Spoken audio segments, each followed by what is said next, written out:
Welcome to Sasi media. இன்னைக்கு 2 பேர் wild card உள்ளே போகிறாங்க அப்படிங்கிற ஒரு செய்தி வந்துகிட்டு இருக்கு. 2 பேர் வெளிலையும் போகிறாங்க இந்த வாரம் அப்படிங்கிற மாதிரியும் போயிட்டு இருக்கு. ஸோ இது எல்லாத்தையுமே இந்த வீடியோவில் டிஸ்கஸ் பண்ணலாம். நீங்கள் இன்னும் நம்ம சேனலை சப்ஸ்கிரைப் பண்ணலாம், சப்ஸ்கிரைப் பண்ணிடுங்க.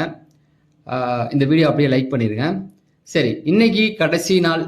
ஆல்ரெடி எல்லாருக்குமே தெரியும் வைல்ட் கார்டு உள்ளே வர போகிறாங்க அப்படின்னு. அதில் ஒருத்தர் இன்டர்வியூ கொடுத்துருக்காரு போல்டா, வீட்டுக்குள்ளே போய் நான் என்னென்ன பண்ண போகிறேன் அப்படிங்கிற மாதிரி.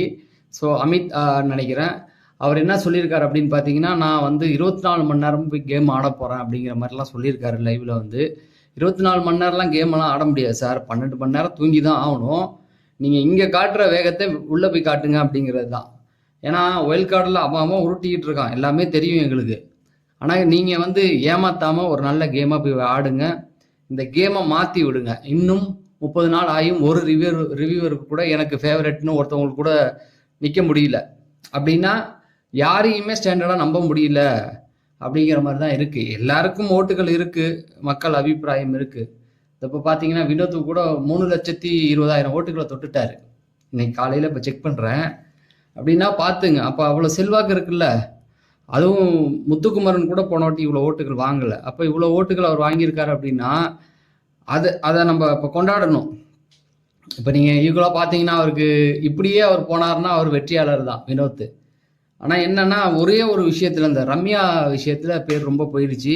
அந்த வீடியோ ரொம்ப வைரலாக போயிட்டுருக்கு. விஜேஎஸ் இதை பற்றி கேட்க முடியாது.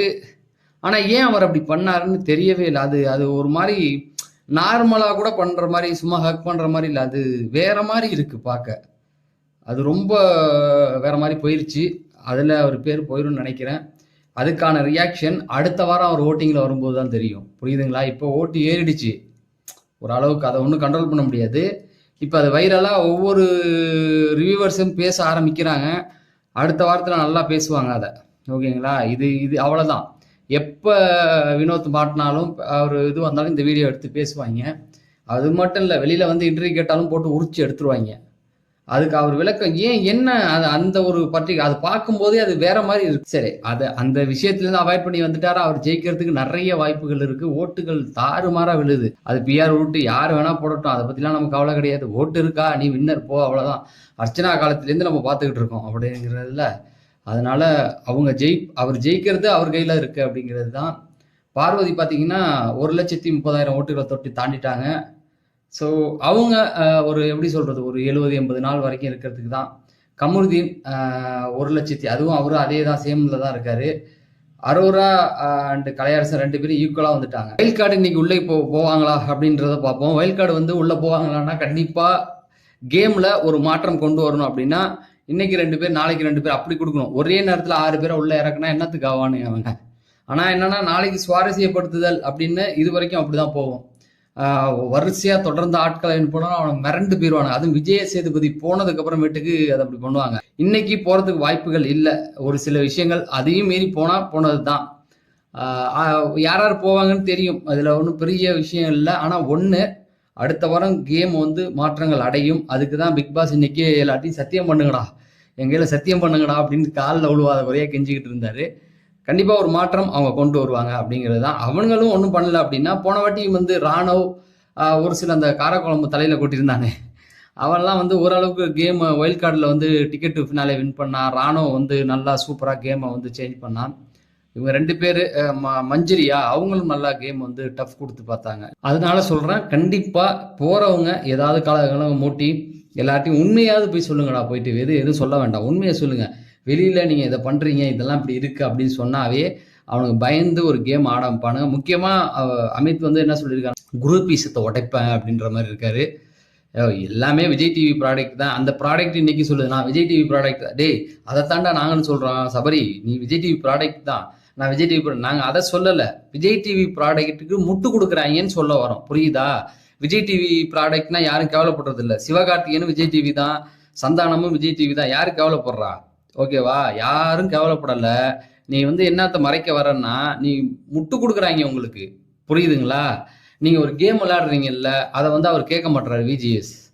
அதை தட்டி கேட்கணுங்கிறது தான் எங்களுடைய ஆதங்கம். நீ வந்து இந்த குரூப்பீசம் பண்ணாமல் சிங்கிளாக விளையாடு, உனக்கு ஓட்டுகள் இருக்குல்ல, விளையாடு. இப்போ ஆடியன்ஸ் எல்லாம் கேட்குறாங்களே சபரி தான் எங்களுக்கு பிடிக்கும். ஏன் ஓட்டிங் போல் வச்சேன்னா எனக்கு வந்து வர இதில் வந்து ஒரு 300 கம்மி தான் வியூஸ். நான் ஓப்பனாக ஒத்துக்கிறேன். ஒரு 300 பேர் 400 பேர் என்ன சொல்கிறாங்கன்னா சபரி தான் எனக்கு இது பண்ணுறாங்க, வியானா அடுத்த இடத்துல வர்றாங்க. புரியுதுங்களா? அப்போ என்னுடைய ஆடியன்ஸ் வந்து சபரி தான் பிடிக்கும்னு என்கிட்ட சொல்லும் பொழுது நான் அவரை பற்றி என்னன்னு பேசுவேன். எனக்கு அந்த ஒரு ஆதங்கம் இருக்கும்ல. இப்போ நான் சபரியை பற்றி பெருமையாக வீடியோ போட்டால் எனக்கு வியூஸ் போகும் தான். ஆனால் நான் என்ன பேசுறது? அதை தான் சொல்ல வரேன். பேசுறதுக்கு பாயிண்ட் ஏதாவது 1 hour எபிசோடில் அவர் வரணும். அவளை நேற்று வந்து சண்டை போட்டார், ரம்யாவுக்காக சண்டை போட்டார், தகுதி தராத கேள்வி போட்டு எதிர்த்து சண்டை போட்டார். இன்னைக்கு ரம்யா உட்காந்து சொல்லிக்கிட்டு இருக்கு நான் மோசமான ஆள், கேவலமான ஆள், என் வாயில கெட்ட வார்த்தை அவ்வளோ வருங்குது அது பாட்டுக்கு. அதுதான் சொல்ல வேண்டியது. நீ உன் கேமை தனிச்சு நின்று விளையாடு அப்படிங்கிறது தான் எனக்கு நான் சொல்ல வேண்டியது. ஸோ அதனால என்ன ஆகுது அப்படின்னு பார்த்தீங்கன்னா, இப்போ உள்ள வைல்ட் கார்டு போய் இது எல்லாத்தையும் மாற்றி ஒரு வெற்றியாளனை கொண்டு வருவாங்க. என்னை பொறுத்த வரைக்கும் கானா வினத்தா இருக்கட்டும், சவரியா இருக்கட்டும், இவங்கள்லேருந்து ஒரு வெற்றியாளர் வருவாங்க அப்படிங்கிற எனக்கு ஒரு நம்பிக்கை இருக்கு. ஆனால் நான் முட்டு கொடுக்கல. திவாகருக்கும் நான் பேசுகிறேன், இவருக்கும் பேசுகிறேன், எல்லாருக்கும் தான் பேசுகிறேன். ஆனால் என்னன்னா வைல்ட் கார்டுலேருந்து தான் ஒரு வெற்றியாளர் வருவாங்க அப்படிங்கிற மாதிரி நிறைய பேர் பேசுகிறாங்க. சரி, அதை விட்டுடுவோம். இந்த வாரம் யார் யார் வெளியில போறா அப்படிங்கிறது மாதிரி பார்த்தீங்க. இன்னைக்கு வெளியில போறது இந்த வீக்ல யார் அப்படின்னு பார்த்தீங்கன்னா கண்டிப்பா 2 பேர் தான். அந்த 2 பேர்ல உண்மையா சொல்ல போனா கலையரசன் இல்லைன்னா அரோரா, அவ்வளவுதான். வேற யார் மேலேயும் கையை வைக்க முடியாது. அது எந்த மாற்று கருத்தும் கிடையாது. என்னை பொறுத்த வரைக்கும் பெஸ்ட் ஆப்ஷன் வந்து அரோரா தான் நான் சொல்லுவேன். ஏன்னா கலையரசன்ட்ட இன்னும் ஒரு சில விஷயங்கள் உள்ள இருக்கு. வெளியில கொண்டு வந்தா இன்னும் கொஞ்சம் கேம் ஆடுவாரு. வர வைல்ட் கார்டு அவர்கிட்ட பேசி புரிய வைக்கலாம். அவர் இப்போ பயப்படுறது ஹெல்த் இஷ்யூஸா இல்லை நம்ம பேர் வெளியில கெட்டு போயிருக்கு, அந்த பேரை நம்ம திருத்த தான் வந்திருக்கோம், எதுவும் பண்ண வேணான்னு. ஆனால் உண்மை என்னன்னா அவரு ஒரு சிலருக்கு வந்து வெளியிலேருந்து வந்த பேர் இப்போ கிடையாது, வாட்டர் மில்லனுக்கும் இப்போ கிடையாது, கொஞ்சம் பாசிட்டிவாக மாறிக்கிட்டு வருது. அதுதான் சொல்ல வரேன். அதெல்லாம் வந்து புரிய வச்சாதான் அவங்க பாசிட்டிவாக ஒரு கேம் ஆடுவாங்க. அரோராலாம் வந்து நீங்கள் எத்தனை வாரம் வச்சுருந்தாலும் லவ் கண்டென்ட் தான். நேற்று பார்த்தீங்களா, நான்லாம் சூப்பராக கேம் விளாட்றேன்னு அந்த பக்கம் போய் உட்காந்துக்கிட்டாங்க. எப்போ அவரு துஷாரெல்லாம் என்னை கேட்டால் அவங்க 2 பேரையுமே அனுப்பணுங்கிறது தான். அதனால என்ன ஆனால் கலையரசனை தான் அவங்க வாங்குவாங்க அப்படிங்கிறது தான். அரோரா உங்களுக்கே தெரியும். அந்த இதை கொஞ்சம் திங்க் பண்ணி பார்த்தீங்கன்னா உங்களுக்கே புரியும் இந்த காம்போவில் யாரை தூக்குவாங்கன்னு. இந்த 2 பேரில் ஒருத்தவங்க தான். ஆனால் ஒருத்தவங்கள தான் அனுப்புவாங்க. 2 பேர்லாம் போகிறதுக்கு வாய்ப்பு கிடையாது. சொல்ல முடியாது. 4 பேர் வர்றதுனால 2 பேரை தூக்குனாலும் தூக்குவாங்க. இதில் அப்படி போகிறதா இருந்தால் கூட துஷார் அரோரா வந்தால் 2 பேரும் சேர்த்து தூக்கி விட்டுருவாங்க. அப்படிதான் நான் கேள்விப்பட்ட வரைக்கும். கமருதீன் கூட இப்போ ஒரு கண்டென்ட் போயிட்டு இருக்கு இல்லையா, அதை கொஞ்சம் அப்படியே டெவலப் பண்ணலாம். இப்போ வெளியிலேருந்து வரவங்க யாராவது ஏட்டி புட்டி ஏதாவது சொல்லுவாங்க இல்லையா, அப்போ கமருதீன் வந்து இவங்களுக்காக சண்டை போட இறங்கலாம். அந்த மாதிரியான சில விஷயங்கள் போகும் அப்படிங்கிறது தான். இதுதான் இப்போ வந்திருக்க அப்டேட்.